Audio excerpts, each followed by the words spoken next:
Number one, I call it remain, and that's pretty self-explanatory. It's just a place of being stagnant, so to speak. You remain where you are. It's okay. That's the status quo. I'm just going to hold tight here. Life's not awful. I'm not risking too much. I don't have a lot of skin in the game. I'm kind of good with where I'm at. I could be in better shape, but I'm not as fat as I used to be. I'm not broke. I'm paying my bills. And the problem with level one, which is remain, is you never stay right there. You tend to drift a little bit backwards. The next level, which I call change. So the second level of personal development is change. Change is good, right? It's important. I call it, there's slight improvements in there. I don't think there's anything wrong with slight improvements. Anybody that tells you improving is bad doesn't get it. So here's optimization to me. Optimization is becoming the best version of your current self. The highest level of personal development is transformation. Transformation means you are a new creation. You're not a cleaned up version of your prior self. You're actually a new creation.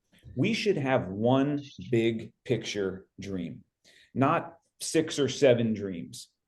And it should be a big dream. But the key to this is to visualize who we need to become in order to achieve that dream. So here's what I mean by visualization. And I wrote about this in my first book too, because when I was going through, I was coming from being a mess and overweight and addicted and all that crap. I had to get a picture in my head of who I wanted to be. So I asked myself all kinds of questions about my future self. So your future self, the guy or lady in your dreams, are you in the same physical shape and fitness level? So you're gonna fast forward ahead in the movie of your life to you've achieved your dream. What's that person look like? Are they in the same physical shape? Do they look the same in the mirror when they get out of the shower? Where do you live? Not just the zip code, the geographical location, but what kind of house are you living in? You living in an apartment? You living on the beach? You living in a big 5,000 square foot house? Have you downsized when you get to your dream? What does it look like? Where do you live? What do you drive? Who do you hang out with?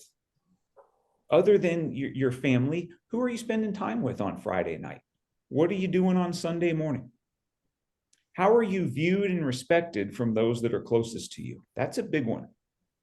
In other words, what list are you going to be on? Because guys, we're all on lists.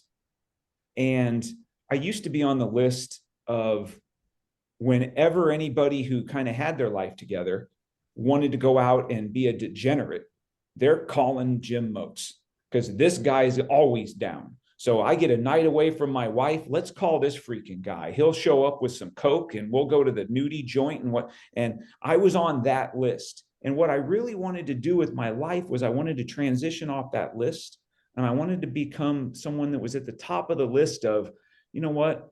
I'm really going through some things and I need some wise counsel and I need somebody that's going to love on me and pray with me and tell me some hard truths that'll just sit there and listen if I need him to, and that I can rely on.